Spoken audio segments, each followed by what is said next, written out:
오늘 은혜 받을 하나님의 말씀은 사도행전 17장 23절로 34절에 이르는 좀 긴 본문인데 말씀을 통해서 큰 복 받도록 하겠습니다.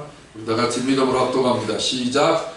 내가 두루 다니며 너희가 위하는 것들을 보다가 알지 못하는 신에게라고 새긴 단도 보았으니 그런 점 너희가 알고 알지 못하고 위하는 그것을 내가 너희에게 알게 하리라. 우주와 그 가운데 있는 만물을 지으신 하나님께서는 천지의 주제시니 손으로 지은 전에 계시지 아니하시고 또 무엇이 부족한 것처럼 사람의 손으로 섬김을 받으시는 것이 아니니 이는 만민에게 생명과 호흡과 만물을 친히 주시는 이심이라. 인류의 모든 족속을 한 혈통으로 만드사 온 땅에 살게 하시고 그들의 연대를 정하시며 그 주의 경계를 한정하셨으니 이는 사람으로 혹 하나님을 더듬어 찾아 발견하게 하려 하심이로다. 그는 우리 각 사람에게서 멀리 계시지 아니하도다. 우리가 그를 힘입어 살며 기도하며 존재하느니라. 너희 시인 중 어떤 사람들의 말과 같이 우리가 그의 소생이라 하니 이와 같이 하나님의 소생이 되었은즉 하나님을 금이나 은이나 돌에다 사람의 기술과 고안으로 새긴 것들과 같이 여길 것이 아니니라. 알지 못하던 시대에는 하나님이 간구하셨거니와 이제는 어디든지 사람에게 다 명하사 회개하라 하셨으니 이는 정하신 사람으로 하여금 천하를 공의로 심판할 날을 작정하시고 이에 그를 죽은 자들 가운데서 다시 살리신 것으로 모든 사람에게 믿을 만한 증거를 주셨음이니라 하니라. 그들이 죽은 자들의 부활을 듣고 어떤 사람은 조롱도 하고 어떤 사람은 이 일에 대하여 네 말을 다시 듣겠다 하니 이에 바울이 그들 가운데서 떠나매 몇 사람이 그를 가까이하여 믿으니 그 중에는 아레오바도 발리 디오누시오와 다마리아라 하는 여자와 또 다른 사람들도 있었더라. 아멘. 오늘부터 부활 2탄으로 들어갑니다. 2-1입니다. 지난번에는 부활 1-14까지 나갔습니다. 이번에는 이제 시즌 2 부활 에피소드 2 제 2탄으로 첫 번째 시간입니다. 믿을 만한 증거. 부활이 뭐냐? 부활이 뭐라고요? 믿을 만한 증거라. 그렇게 해서 오늘 본문에 31절에 그렇게 말씀하고 있습니다. 하나님께서 심판할 날을 작정하시고 천하를 공의로 심판할 날을 작정하시고 이에 그를 죽은 자 가운데서 예수 그리스도를 죽은 자 가운데서 다시 살리신 것으로 모든 사람에게 믿을 만한 증거를 주셨습니다. 그러니까 예수님이 십자가에 달려 못 박아 돌아가셨다. 그러면 별로 뭐 사람을 한번 죽으니까 그럴 수 있겠다 싶었지만, 근데 가장 획기적인 것은 뭐예요? 모든 종교의 교주나 위대한 사람들은 다 죽었어요. 근데 예수 그리스도만 유일하게 다시 살아나셨다. 아니 그러니까 이거 보세요. 부처도 공자도 소크라테스도 세계 뭐 4대 성인 뭐 그런 있잖아요. 그런 대단한 사람들도 살아났다 하면 되잖아요. 안 그래요? 어차피 모든 사람들이 뭐 내가 다 하나님이다. 그럼 정신병자 취급을 받을 테니까 자기를 하나님이다 뭐 이렇게 말하는 사람은 없을 거잖아요. 그러니까 하나님이 아닌 이상 자기 말이 100%다 옳다 이렇게 주장할 수 없잖아요. 예수님 말씀하셔서도 뭐 예수가 말한 거지 뭐 예수가 뭐 하나님이냐. 어떤 사람은 예수를 믿긴 믿는데 하나님으로는 믿을 수 없다고 그래요. 그냥 뭐 이 땅에 유대인의 한 남자로 이 땅에 태어나서 어떤 사람은 뭐 사회혁명가, 뭔가 이렇게 선행을 행하는 뭐 선생이나 대단한 어떤 사람 중에 하나라고 생각합니다.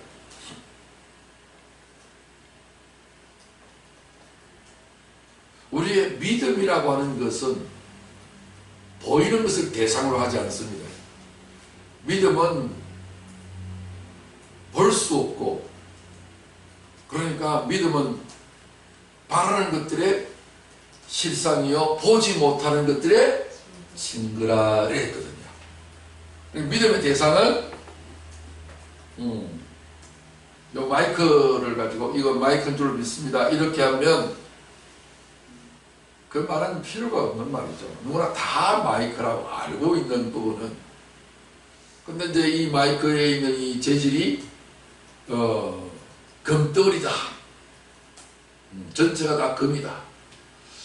우리 보기에는 금이지 않은 것 같은데 어떤 사람이 나타나서 이게 금이다 라고 이야기하면 순 거짓말, 정신병자로 취급하죠.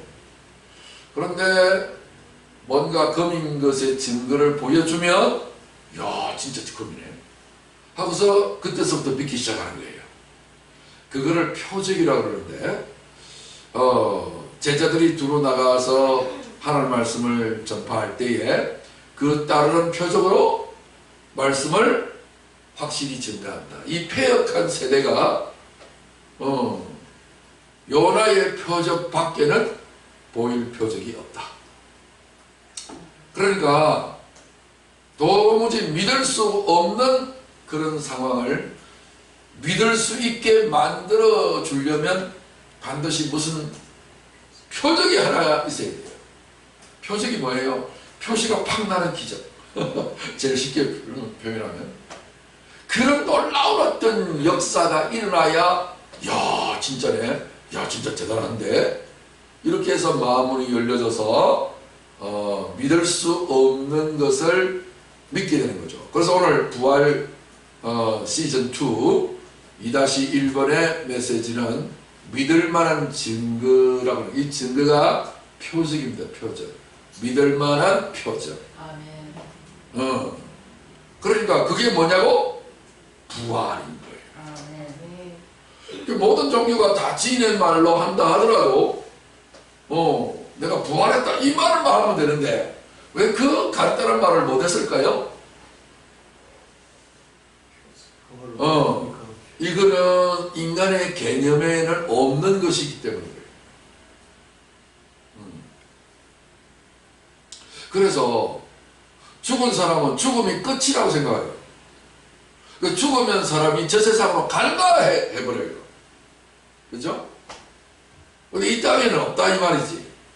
근데 우리 예수님은 죽었다가 부활하셨기 때문에 이 땅에 나타나신다는 거예요.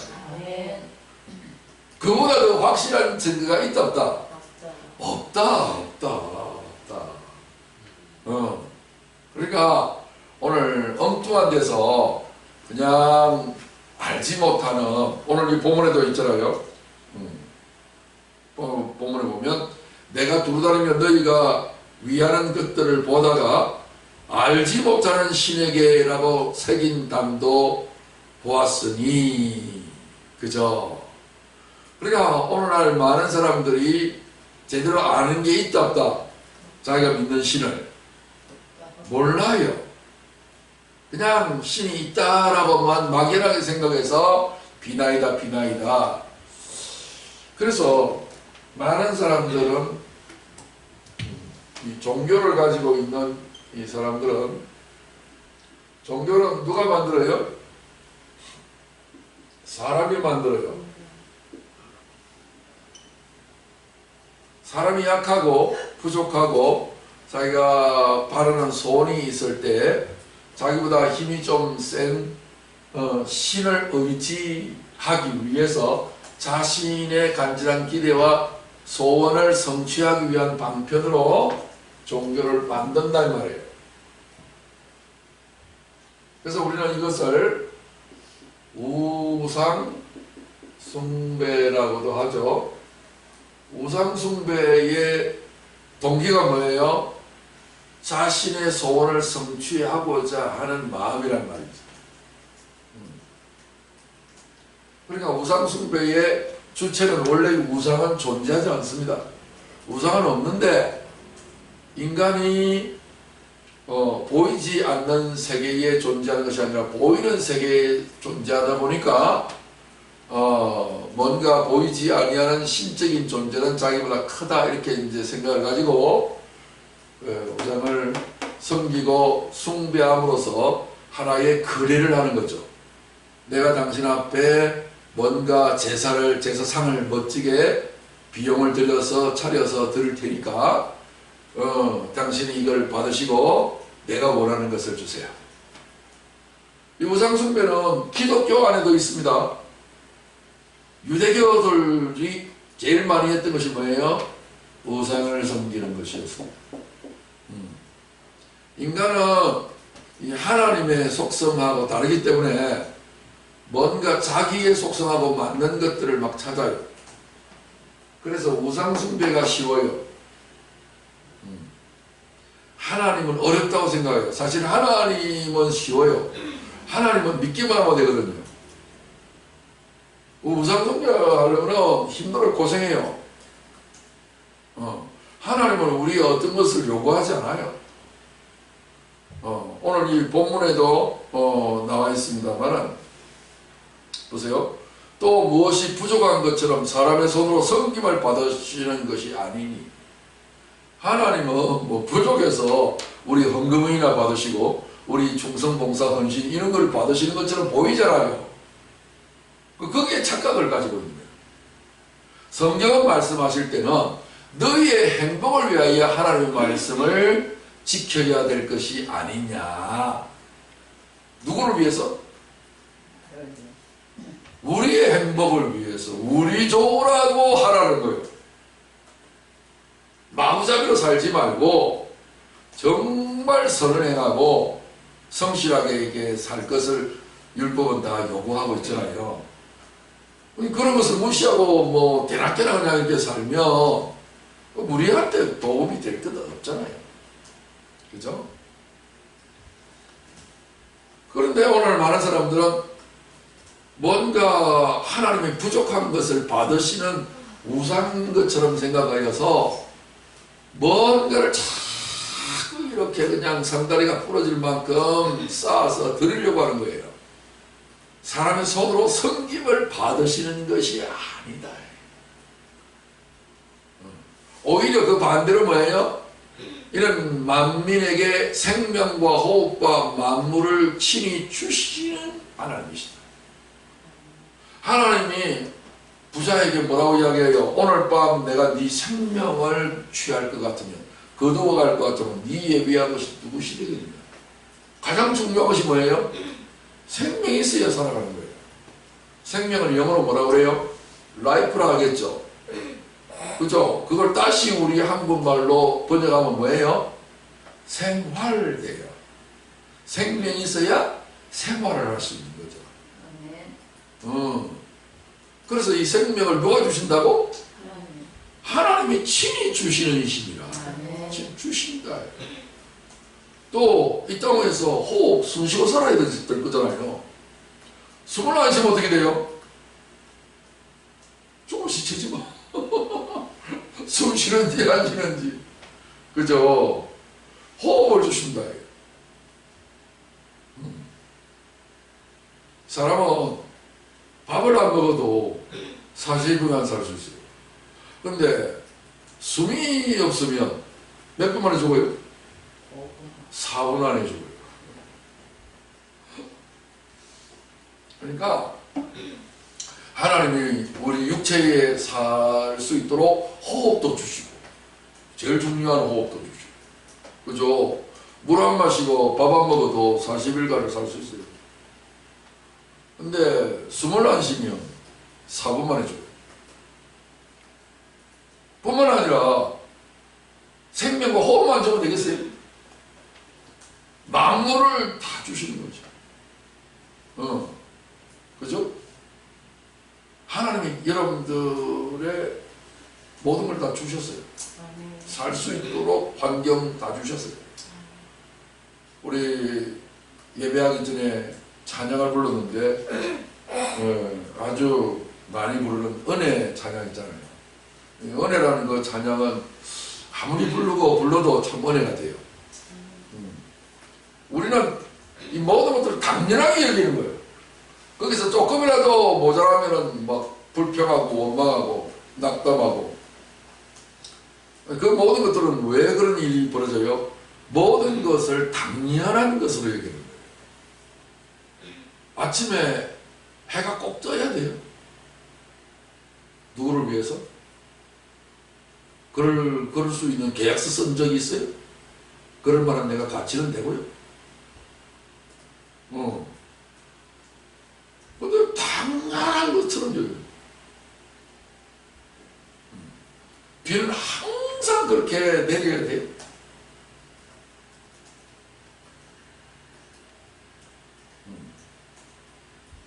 그러니까 이 땅의 계절도 바뀌고 내가 예수를 믿게 되고 그런 모든 것을 당연한 것이라고 자꾸 생각하니까 감사가 안 나오는 거야.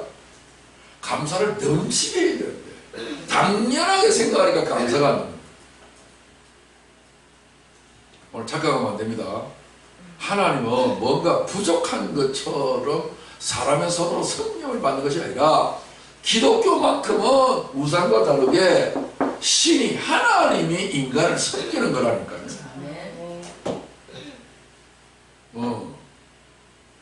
우리가 뭔가 헌신하고 헌금을 드리고 몸을 드리고 물질을 드리고 마음을 드리고 시간을 드리고 막 드리는 거예요. 이거를 가지고서 뭔가 하나님을 섬기는 것처럼 생각하는데 착각이에요. 하나님 모든 것이 다 하나님 건데 하나님께 드린다니 내 것이 돼야 하나님께 드리는 것이 맞지. 안 그래요?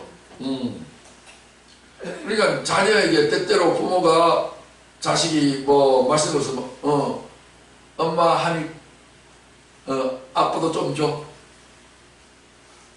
근데 철딱선이 없는 어린 애기는 어떻게 해요? 싫어! 내 거야!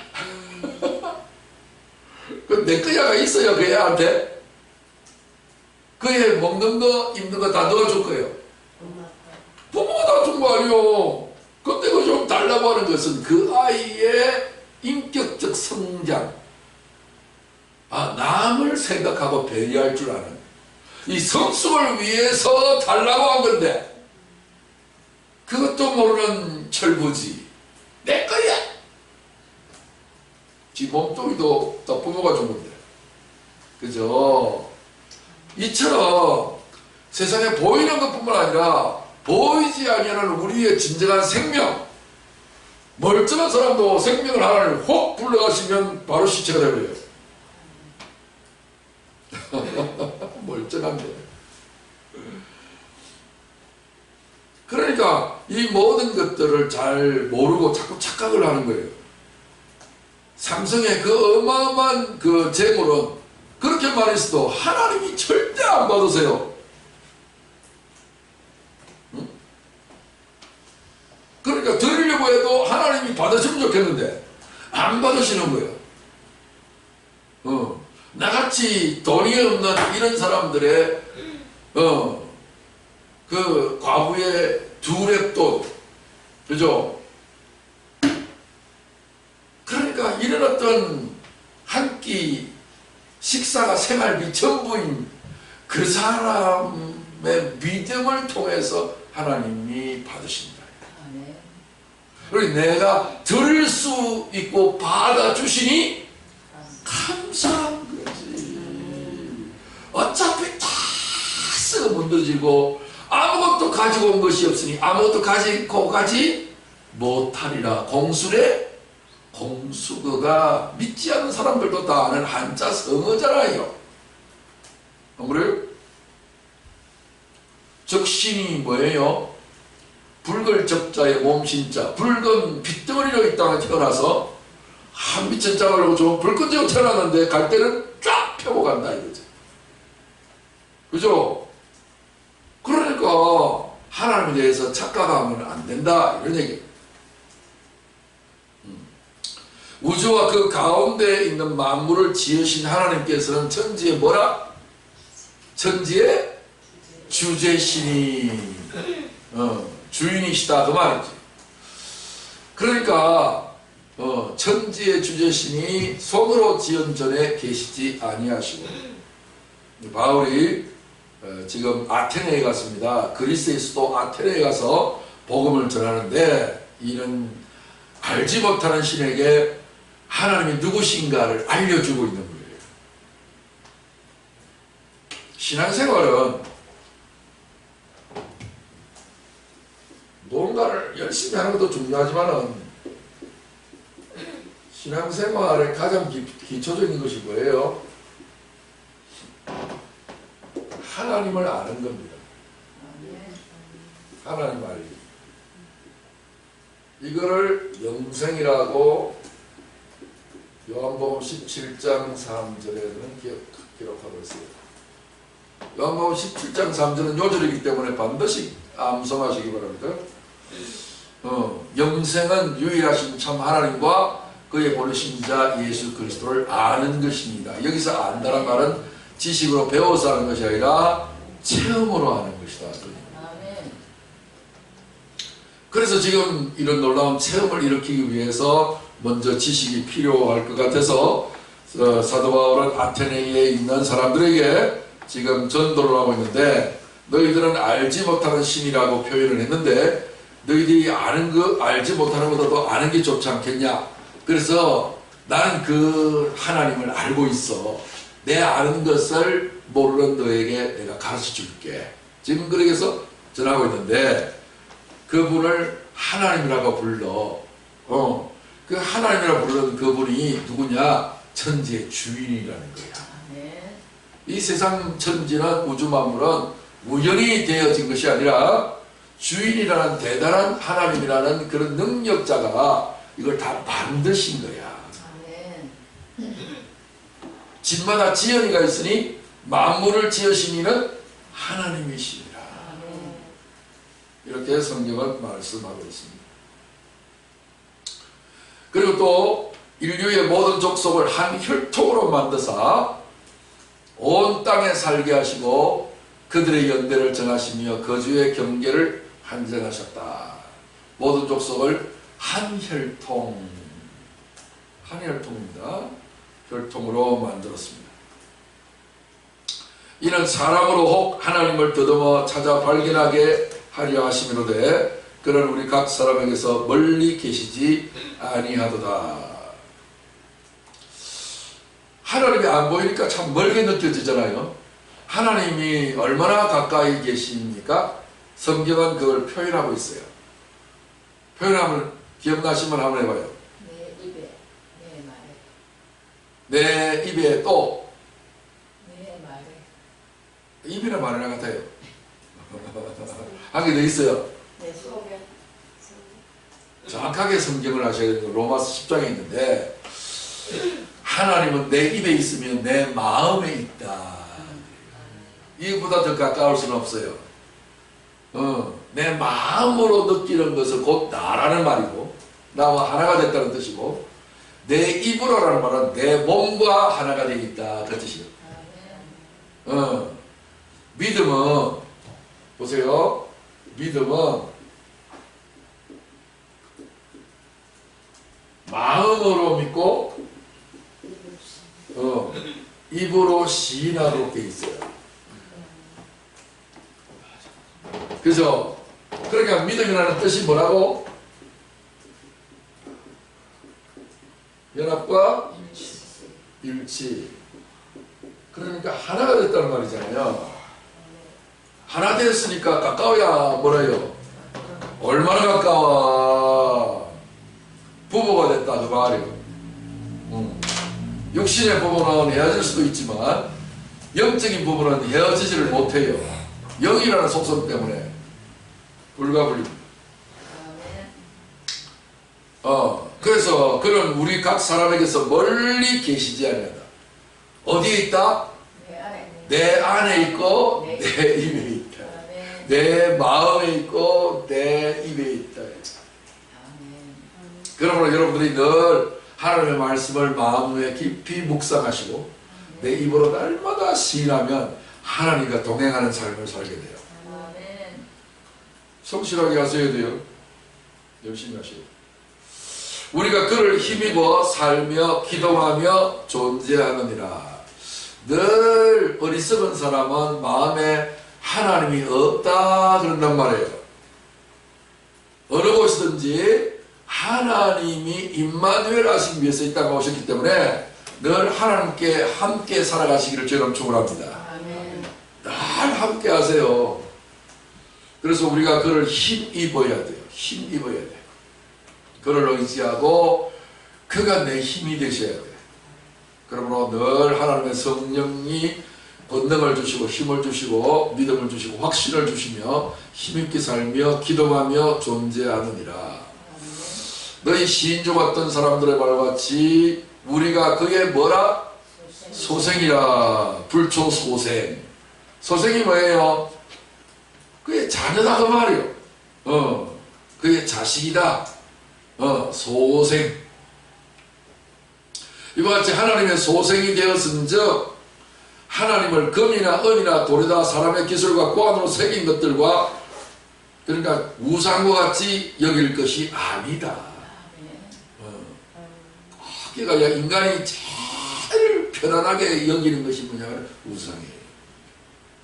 왜? 자기가 자기에게 우상이 되기 때문에 그래요. 자기는 보이는 존재잖아요. 하나님은 안 보이잖아요. 보이는 것이 좋아요? 안 보이는 게 좋아요? 그러니까 안 보이는 하나님보다도 보이는 내가 우선순위라니까. 그러니까 꼴라고 있는 거예요. 그래서 고린도후서 4장 18절에 뭐라고 말씀하고 있어요? 보이는 것은 잠깐이요 보이지 않는 것은 영원합니다.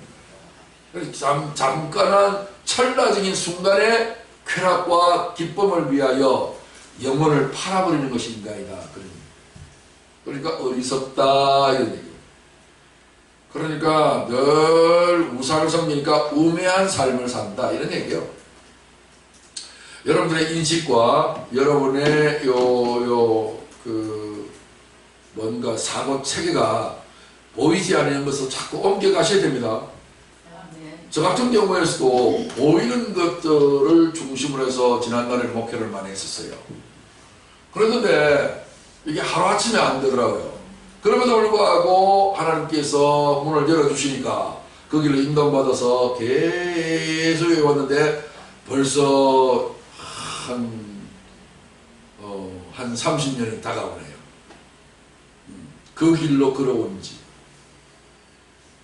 앞으로 여러분들이 100세 시대에 지금 살고 있기 때문에 앞으로 30년 부탁도 갑니다. 그러니까 나이가 들면 들수록 여러분들이 더 불리한 입장이 되기 때문에 빨리빨리 영성체질로 안 바꿔놓으면 여러분들은 다 생로병사의 저주의 길로 가버리고 말 겁니다.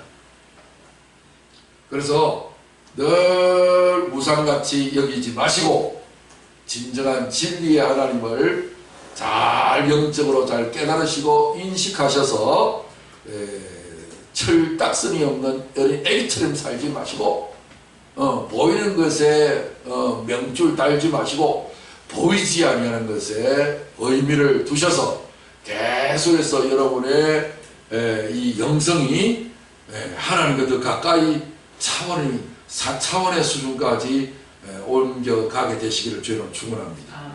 그래서 말하는 자체가 달라버려야 돼요. 인식하는 것이 달라야 돼요.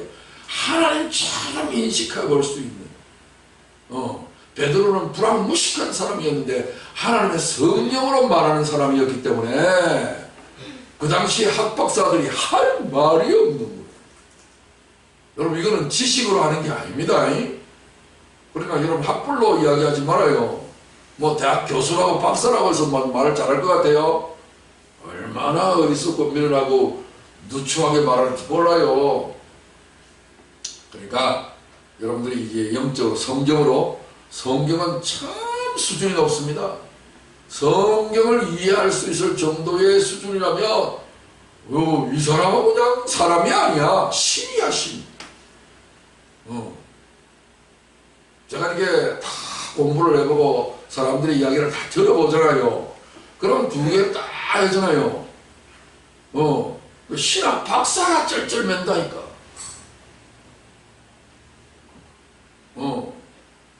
아니, 철학이 최고의 학문이잖아요. 근데 세상은 뭐라고 이야기하는 줄 알아요? 철학은 신학의 심여다. 그럼 신학이 뭐예요? 공주님이야. 시녀들이 섬기니까 최고의 학문이 신학을 섬기는 재료가 되더라 그 말이에요. 그래갖고 신학 박사가 됐네. 근데 하나님의 영으로 말하는 사람은 신학 박사가 못 따라오네. 개념도 안 들어오네. 그래서 이번 주간 목요일 날에 제가 그동안에 이제 진리의 패러독스라고 하는 메시지를 했는데 이번 주간부터는 이제 4차원의 영성에 대한 이야기를 할 겁니다.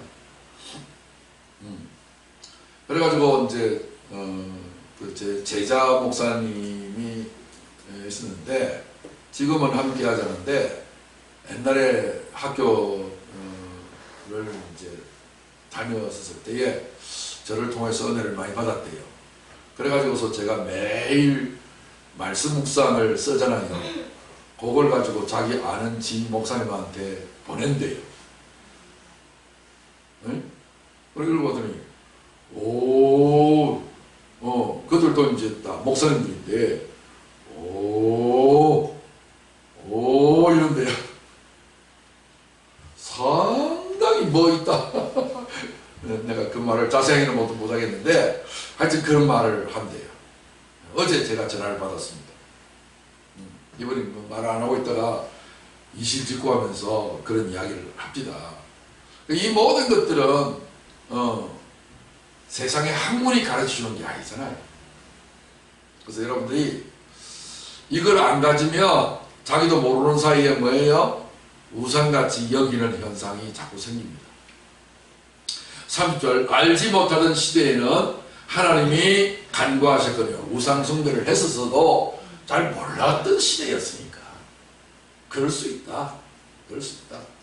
그렇지만은 이제는 어디든지 사람에게 다 명령하셔서 뭐하라? 회개하라. 기독교의 제일 첫 번째 메시지가 뭐예요? 회개하라. 회개가 뭐예요?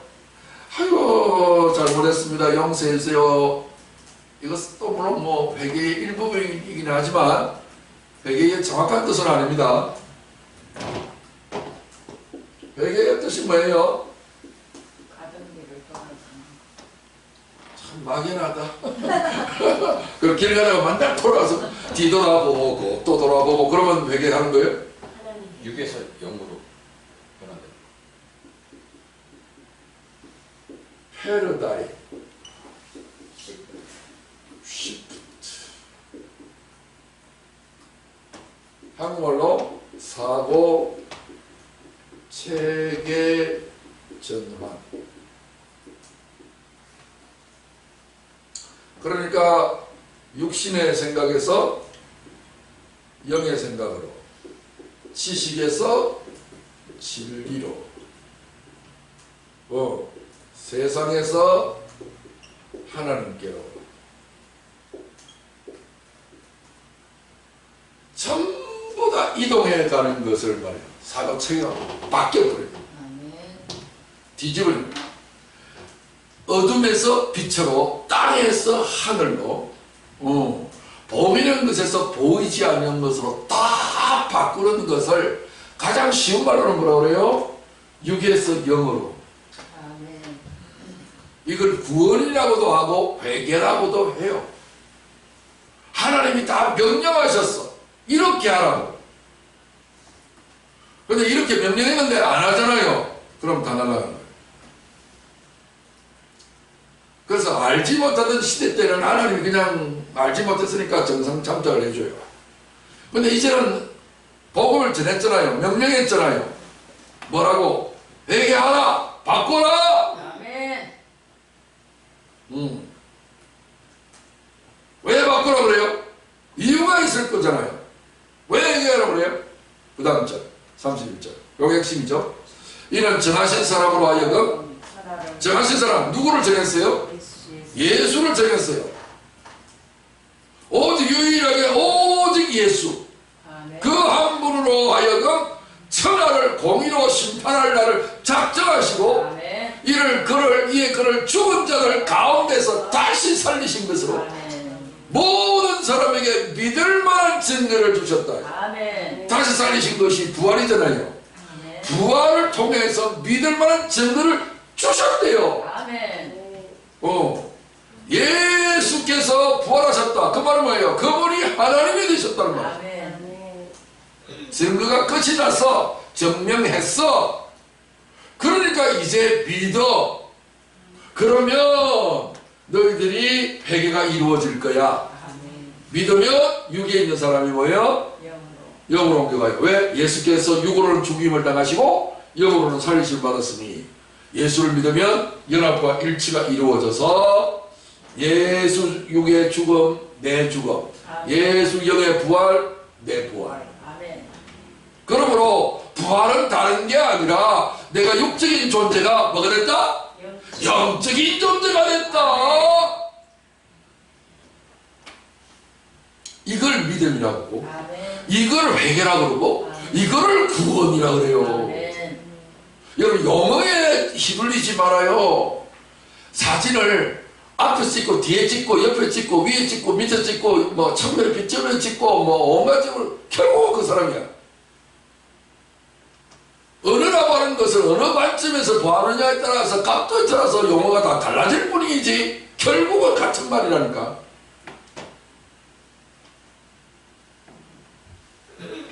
그래서 오늘 여기 핵심이 뭐냐면은 부활이 뭐냐? 죽은 자들 가운데서 다시 살리신 것이요. 아멘. 죽은 자 가운데서 부활하신 거라고. 죽으면은 끝이에요.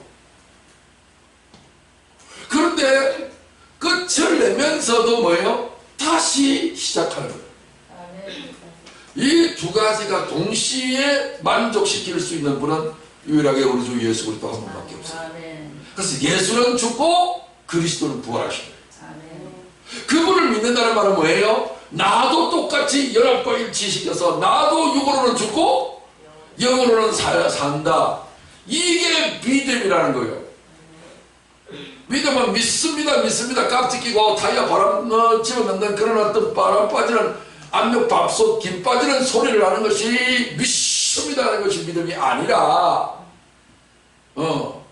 죽은 자들 가운데서 다시 살리신 것, 아멘.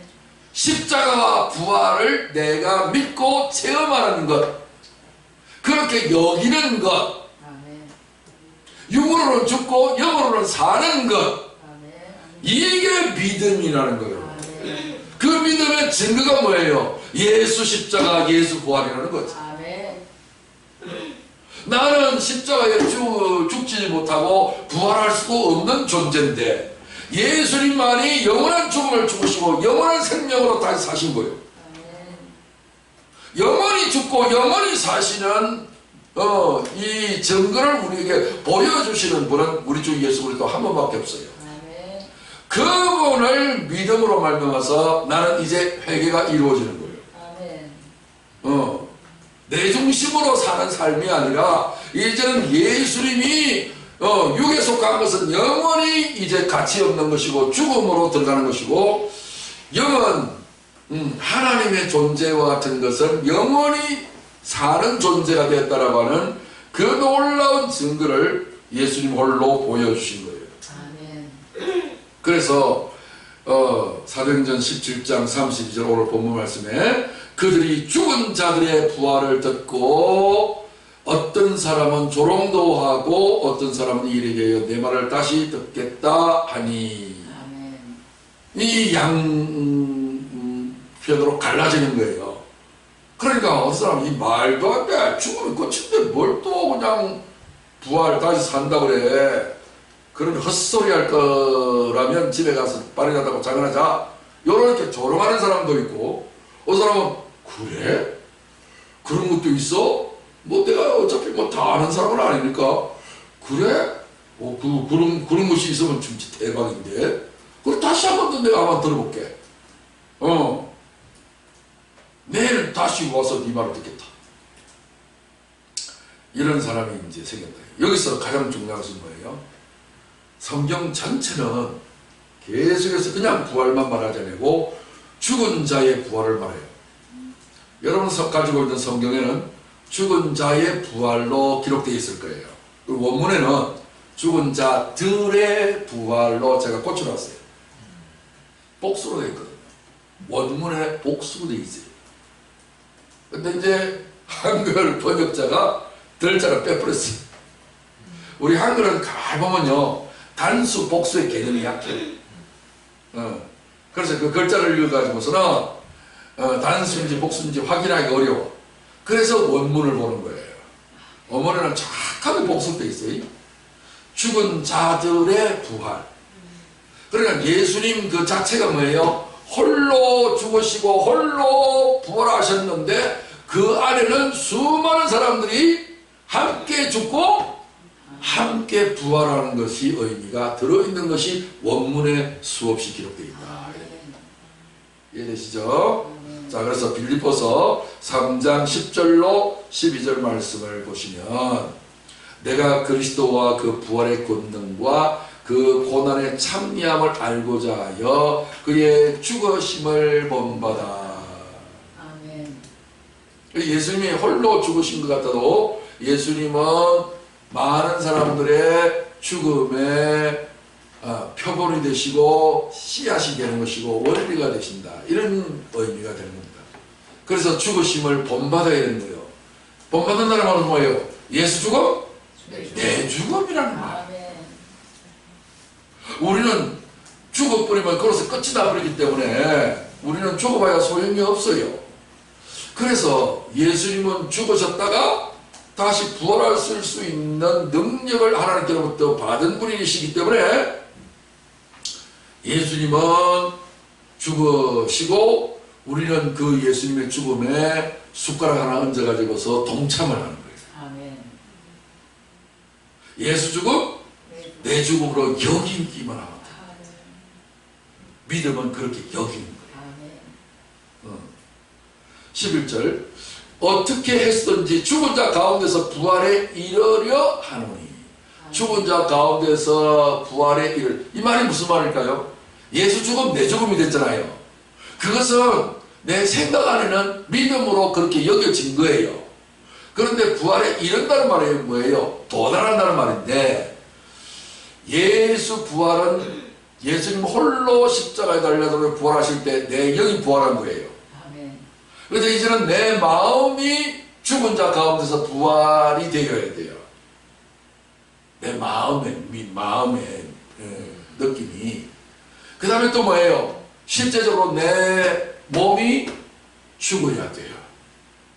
내 몸이 죽고 부활에 이르러야 돼요. 그러니까 다시 말해서 내 육체가 영체가 되어져야 한다. 그럴 때까지 도달하는 데는 시간이 걸린다. 그래서 부산에 출발해서 서울까지 단박에 못 오니까 여러 가지 도시를 거쳐서 오는 것처럼 믿음이 성장이 부활 신앙으로 이르러 가는 거예요. 그래서 처음에는 영으로, 두 번째는 뭐예요? 마음으로, 세 번째는 육체로. 육체의 부활에 어떤 의미가 있다면 뭐예요? 부활의 몸에는 권능이 나타난다. 부활에는 권능이 있어요. 12절에 이 내가 이미 얻었다 함도 아니요 온전히 이루었다 함도 아니라 내가 부활을 완전히 다 얻었다, 온전히 부활을 다 이루었다, 그 부활의 장성한 분량이 충분한 데까지 도달했다가 아니라 오직 내가 그리스도 예수께 잡힌 바 된 그것이 뭐예요? 부활이에요. 부활의 영광을 잡으려고 어떻게 한다고? 달려간다. 어떻게 달려가는 거예요? 요렇게요. 표현하면서 회개하면서 자꾸 바꾸게 하는 거예요. 저도요 엄청 바꾸는 단계로 왔습니다. 해의 영광이 다르고 달의 영광이 다르고 별의 영광이 다른데 별과 별 사이 영광이 다르고 다르면 다른데 다르다. 작년 다르고 올해 다르고 지난달 다르고 이번 달 다르고 지난주 다르고 이번 주 다르고 어제 다르고 오늘 다르고 계속해서 달라지고 하면서 성장하는 제 모습을 수없이 많은 과정을 통해서 느꼈습니다. 아멘. 이걸 부활에 이르는 것이고 바울은 그것을 잡으려고 지금 달려가는데 여러분들의 허공을 치면 안 됩니다. 아멘. 방향 없이 달리면 안 됩니다. 이거 해야 됩니다. 아멘. 계속해서 말씀을 통해서 그래서 제가 보세요. 4차원의 영성이라잖아. 제일 첫 번째 영성이 뭐예요? 애국에서요. 고난당해요. 세상 살기가 힘들어. 그걸 뭐예요? 부르짖는 거야. 우리 한국 사람들의 신앙생활 봐요. 한국 기독교의 신앙생활 봐요. 그 당시에 일제시대였어. 삶이 얼마나 폭폭해. 그러니까 산에서 들에서 오직 매달려서 뭐에 힘썼다? 기도. 그래서 전 세계 기도 1등 한국이 됐어요. 그게 애국신앙이라 그래. 기도하면 응답받고 축복받고 능력받고. 그래서 출애굽을 했어요. 그 다음에 뭐요? 광야신앙이잖아. 그 다음에 교회가 엄청 많이 부흥했어요. 막 개척 시대가 막 열어졌는데 그걸 광야시대라고 그래. 광야영성이라고 그래.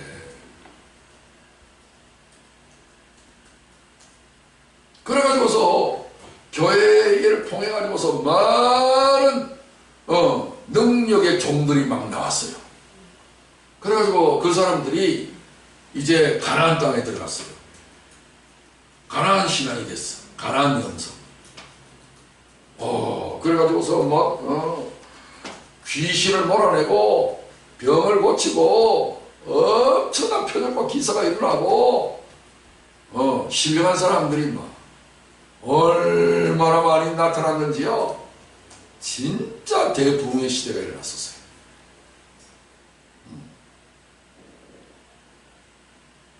근데 마지막 영성이 뭐예요? 4차원의 영성은 예루살렘 영성이에요. 그 가나안 땅 중에서 가나안 땅은 평지인데 그 중에서 그 위에서 제일 높은 산이 하나 있었어요. 그 산이 뭐예요? 시온산이에요. 그 시온산 꼭대기에다가 성을 건축해 놨어. 그 여부수 족속이. 그거를 다윗 시대에 드디어 탈환해가지고.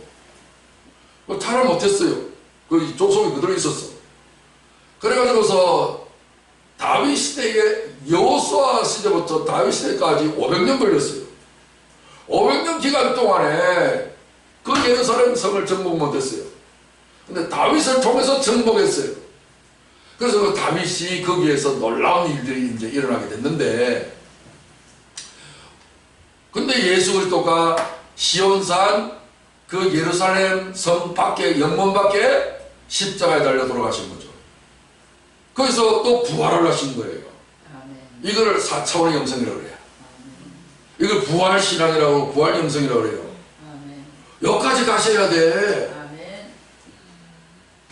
그래서 우리 한국이 여기까지 온 사람도 있고, 아직도 애국신앙으로, 애국영성으로 막 고난하고 환난을 당하면서 부르짖는 사람도 있고, 교회를 열심히 다니는 광야영성도 있고 이래요. 이거를 분별을 못하면 안 돼. 나는 목사가 돼서도 이거를 분별할 수가 없었어. 지식이 모자라가지고. 하나님이 그걸 보여주시고 다 알게 해주셨네. 그래서 내가 이걸 알게 됐을 때 얼마나 기뻤는지요. 그걸 깝깝했던 이 마음이 확 열어지니까 그걸 뭐 손끝 보듯이 그냥 원하게 보게 된다. 이제 내가 어느 영성에 있는지 그걸 알게 됐네. 우리 최영성 목사님은 이 4차원의 영성, 예루살렘 영성까지. 아멘. 바울은 이 영성을 붙잡으려고 아멘. 그렇게 달려가. 아멘. 전심 전력을 했다. 여러분 게으르면 안 됩니다. 말씀에 대한 열망과 진리에 대한 사모하는 마음이 자신을 삼킬 만큼 하셔야 돼요. 여러분 인생의 목적이 뭡니까? 히브리서 11장 35절 말씀해 보시면 여자들은 자기의 죽은 자들을 부활로 받아들이기도 하며, 죽은 자들을 부활로 받아들인다는 말이 뭐예요? 하와 보세요. 죽은 자가 있죠? 누구? 아벨. 그죠? 형 가인한테 맞아 죽었잖아. 근데 아벨 대신에 누구 받았어? 셋을 받았잖아요. 맞죠? 또 누구 있어요? 사라. 사라는 뭐야? 자기 몸이 죽었어. 자기 남편도 죽었어. 자식도 이상 생산할 수 없을 만큼 생산 기능이 죽었단 말이지. 그런데도 불구하고 하나님을 끝까지 믿고 의지하니까 받아서 안 받았어? 몸이 다시 살아났어. 그래서 이삭이 태어난 거요. 받았어요 안 받았어요? 오. 다말 보세요. 다말 유다의 며느리잖아요. 그죠? 그러니까 자기의 유다의 두 아들 있죠. 그 두 아들이 다말과 결혼을 하면은 다 죽어. 물론 그 아들들이 악해서 죽었지만, 그죠? 그래가지고서 다말이 이제는 독수 공부하면서 아이고 완전히 낙동강 오리할 정도 됐는데 자기 시아버 창녀로 변장해갖고 자기 시아버지를 유혹해갖고 결국은 베레스와 세라를 낳잖아. 이거 안 되는 여자인데 됐단 말이지. 그 예술 족보에 딱 다말 나오잖아요. 또 있죠. 수렘 여인 엘리사 시대 때에 아들이 죽었어. 근데 엘리사가 그 위에서 선지자님 내 아들이 죽었습니다. 그러니까 그 위에 그대로 포개가지고 기도를 하니까 재채기를 7번 하더니 수렘 여인의 아들이 살았어. 아멘. 그 다음에 바세바 자기 남편 죽었잖아요. 그리고 또 자기한테 임신되었던 그 아이마저도 죽었잖아요. 그리고 그 다음에 태어난 아들이 누구야? 솔로몬 봐요. 성경은 계속해서 그것을 모형으로 보여주는 거예요. 오늘 이 여자들이라고 하는 것은 이런 여자들의 이야기를 잘 봐라. 오늘 교회는 예수님의 신부니까 여자들이지 않냐. 그러니까 너희들도 믿음을 가지고 있으면 자기 죽은 자들을 부활로 받아들이기도 한다. 그러므로 우리도 반드시 육체가 죽으면 부활을 한다. 내 자아가 죽으면 예수님이 주인 되어서 부활을 하는 거고 새 생명을 가지는 거고 너희가 인간의 영밖에는 안 되지만 이제는 하나님의 영을 받아서 신의 아들이 되지 않냐. 전부 다 바깥치기 하는 거예요. 또 어떤 이들은 더 좋은 부활을 얻고자 하여 심한 고문을 받되 구차히 풀려나기를 원하지 아니하였어. 부활신앙이라니까요. 하나님은 창세에 보기부터 부활을 향하여 지향하고 있었어요. 그래서 첫째 것을 폐하시고 둘째 것을 세우려고 하는 것이 하나님 뜻인데 이 하나님 뜻대로 하지 않으려는 사람들은 비록 그 사람이 선자도 타고 많은 권능을 행할지라도 우리 예수님은 뭐라고 말씀하십니까?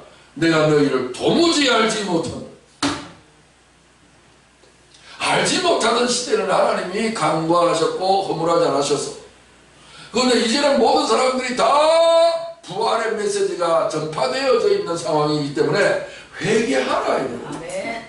바꾸기 해라 이거요. 여러분의 가치관이 이 땅에 있지 말고 잘 먹고 잘 살고 이 땅에서 편안하게 행복하게 그런데 여러분들이 관심을 가지지 말고 그거 다 썩는 일이다 이 말이에요. 찰나의 순간 한평생 일생은 찰나에 지나가요. 영원한 세계에 보면 인간의 100세 인생이 한 평쯤에 불과하단 말이에요. 거기에 자꾸 쏟고 있고 미혹되어져서 그 인생을 다 가지고 바보처럼 살아야 되겠어요? 응? 그러니까 가수 이종용이가 나중에 목사니까 되잖아요. 세상 다 버리고. 나 여러분들이 다 목사가 되라는 말은 아니요. 목사가 되면 또 뭐합니까? 선생된 자가 더 거신 받았는데 목사가 되든지 뭐가 되든지 간에 뭐 하나는 될 거 아니요. 여러분 되려고 하지 말아요. 되어지려고 하세요. 하나님이 그렇게 만드실 겁니다. 고집만 부리지 말으면 돼. 그러니까 중요한 것은 회개하라 하셨어요. 바꿔야 돼. 여러분 가치관, 인생관, 세관 다 바꾸셔야 돼. 부활신앙으로 가셔야 돼요. 더 좋은 부활을 얻고자 해요. 여러분 부활은 눈에 보입니까? 부활은 육신으로 사는 삶이 아니라 영으로 사는 삶이라니까요. 육체로는 죽임을 당하시고 영으로는 살리심을 받은 거예요. 육체가 죽었다가 또다시 육체로 부활하는 것은 그 부활이 아니요. 다시 인간이 되는 건데 뭐. 나사로는 부활의 모형이지 부활 자체는 아니었어. 나사로는 또다시 죽었어. 근데 예수님은 한 번 죽으시고 한 번 살아나셔서 영원히 존재하고 계세요. 우리도 그쪽으로 가야 돼. 그러려면 우리는 계속해서 영으로 살아야 되는 거예요. 자, 마지막에 계시록 20장 4절 5절 보겠습니다. 또 내가 보자들을 보니 거기 앉은 자들이 있어 심판하는 권세를 받았더라. 또 내가 보니 예수를 증언함과 하나님의 말씀 때문에 예수 전도하고 예수를 증거하는 것과 하나님의 말씀 때문에 목배임을 당한 자들의 영혼들과 또 짐승과 그의 우상에 경배하지 아니하고 그들의 이마와 손에 그의 표를 받지 아니한 자들이 살아서 그리스도와 더불어 1000년 동안 뭐하니? 왕노를 한다. 여기서 천년왕국이라는 말이 나왔는데 1000년 동안 왕노를 한다는 말에 1000년이라는 것은 우리가 말하는 이런 1000년이 아닙니다. 지금 2000년도를 살고 있는데 3000년이 된다는 말이 아닙니다. 상징적인 의미입니다. 1000년이 뭐예요? 땅에서 영원수를 말해요. 1000이라는 숫자는. 땅에서 영원히 왕노로 간다 그 말이에요. 영원히 왕노를 하는 것은 영원자가 들어가는 것은 영을 말해요. 영으로 왕노를 간다 그런 뜻이요. 세상의 신이 뭐야? 귀신이 아니요. 귀신을 이기는 것이 진짜 하늘의 왕이다 그 말이에요. 그죠? 세상의 왕들이나 세상의 대통령들은 귀신 못 이겨요. 근데 믿는 사람들은 귀신이 세상의 신인 건 마귀를 이겨요. 마귀와 귀신과 그런 악한 것들을 이길 수 있는 권능을 주님께서 우리 믿는 자에게 제자들에게 주셨다라고 선포했어요. 받았어요? 안 받았어요? 받았어요. 예수 이름으로 그러면 간다는 말이죠. 해봐요. 그래야 됩니다. 그래서 어떤 사람이 이렇게 돼요? 여기 보면 예수를 증거하고 하나님 말씀을 믿는 믿음 때문에 목배임을 당한 영혼, 목배임을 당한 자들의 영혼, 그렇죠? 목배임을 당한다 말은 이게 이렇게 잘린다는 그 말이 아니에요. 그러니까 이 계시록에 있는 말씀은 상징으로 다 되어 있기 때문에 목배임을 당한다는 말은 뭐예요? 목배임을 당하면 뭐가 돼요? 머리가 없어요. 실제적으로 닭 모가지를 잘랐는데 이 모가지가 없이 닭이 한동안 막 돌아다녔대. 그런 동영상을 본 적도 있었는데 목배임을 당했다는 말은 뭐예요? 내 머리를 쓰지 않는다는 말이에요. 내가 주인됨으로 여기지 않는다. 이게 목배임. 여러분 목배임을 당하지 않으면 부활로 갈 수 없습니다. 목배임을 왜 많은 신체가 있는데 목을 베는 이유가 뭐예요? 주님이 우리의 머리가 되셔서 이 머리 이식 수술을 시키려고 목 베게 하는 거예요. 반드시 여러분 목을 베셔야 됩니다. 이런 것들이 전 세계로 퍼졌어요. 그래서 사람을 죽일 때마다 다 뭐예요? 참수형을 시키는 거예요. 목을 확 잘라버리고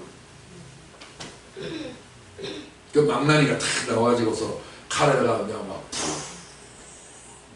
이렇게 물을 딱 바르면서 그냥 춤을 추면서 한순간에 목을 딱 치잖아요. 교수형 뭐예요? 머리 숫자예요. 머리를 매다는 거예요.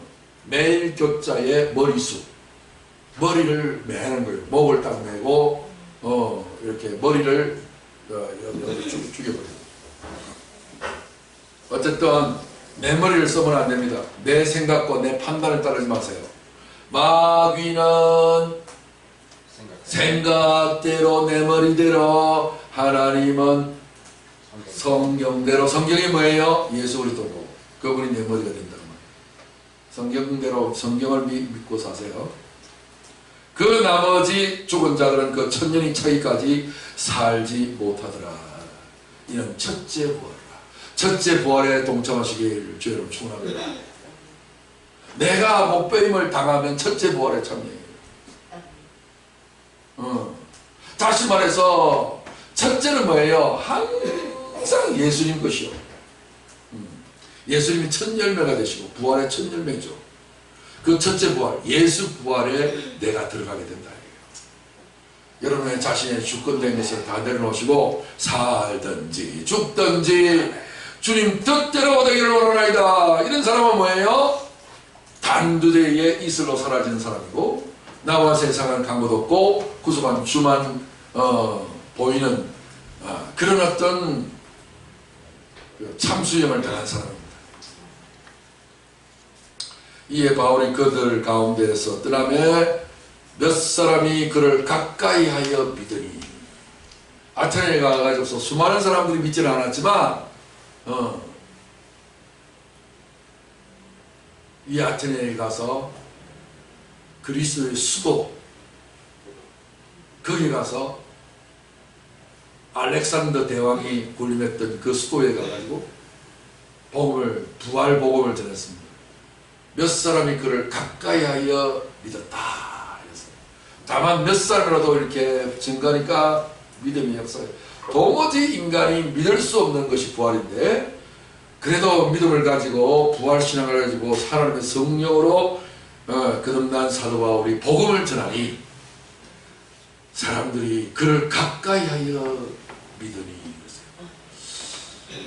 어떻게 하면 부활신앙을 내가 체득할 수 있는가? 가까이 합니다. 성경에 하나님을 가까이 하는 것이 복이라. 회개하라, 천국이 가까웠느니라. 믿음의 사람과 가까이 하시기 바랍니다. 우리 교회의 믿음의 사람이 누구예요?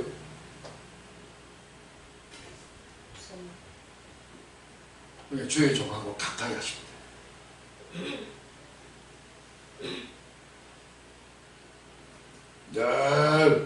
요새는 가까이 하는 방법이 많잖아요. 카톡을 이용하거나 전화를 이용하거나 요즘 좀 이렇게 좋은 때가 어디 있어요? 옛날에는 안 그랬는데 자꾸 사귀세요. 가까이 한다는 말은 사귀는 거예요. 성도의 교제가 엄청 중요합니다. 그러니까 여러분들이 일주일에 날마다 교회 오면 좋은데 그러지 못하는 어떤 이 바쁜 세상에 살다 보니까 어렵지만은 그래도 통신이 발달한 시대잖아요.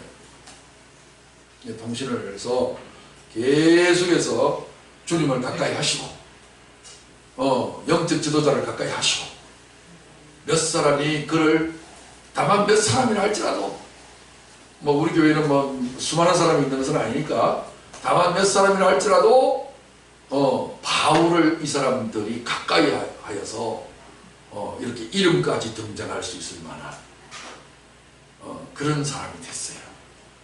여러분들이 정말 예수도 알고 바울도 귀신도 알아줄 수 있는, 그럼 이름 있는 영적인 세계에 다 거성들이 되시길 바라고, 귀신도 알고 벌벌 떨 수 있을 만한 그런 영적인 사람이 될 수 있는 부활의 신앙을 가지고 성도가 되려면 계속해서 부활 신앙을 가지고 있는, 부활의 새 생명을 가지고 전하고 있는 사람하고 자꾸 가까이 하셔서 계속해서 전이가 되어지시고, 그래서 여러분들이 예루살렘 영성까지 오르셔서 4차원의 영성을 달려서 날마다 주님과 가까이 지내시고 진리와 가까이 하여 하나님 앞에 영광 돌릴 수 있는 승리하는 인생 되시기를 주님 축원합니다. 자, 오늘 부활 2-1번 믿을 만한 증거의 말씀을 함께 나누었습니다. 그러므로 오늘 우리는 이 부활 신앙, 보이는 신앙에서 보이지 아니하는 신앙, 보이는 것을 인식하는 것에서 보이지 아니하는 이 세계를 위하여 주님이 부활하여 주셨습니다. 부활하신 주님이 영으로 지금 우리와 함께 계십니다. 그러므로 예수님과 똑같은 사고 체계를 가지시고 나는 죽고 주님 내 안에 사셔서 내 머리로 살지 말고 주 머리로 사시고 내 뜻대로 살지 마시고 주 뜻대로 사시는 이런 삶의 체계를 정립하시고 이 체계, 사고 체계 전환을 확실히 이루셔서 하나님 앞에 영광 돌리게 되시기를 주님으로 축원합니다. 우리 다 같이 일어나셔서 우리 구절을 합독하시고 찬양 부르고 난 다음에 기도하고 축도로 예배를 마칩니다. 자, 일어나셔서 우리 합독합니다. 시작. 알지 못하던 시대에는 하나님이 간구하셨으나 이제는 어디든지 사람에게 다 명하사 회개하라 하셨으니 이는 정하신 사람으로 하여금 천하를 공의로 심판할 날을 작정하시고 이에 그를 죽은 자들 가운데서 다시 살리신 것으로 모든 사람에게 믿을 만한 증거를 주셨음이라 하니라. 아멘. 찬양.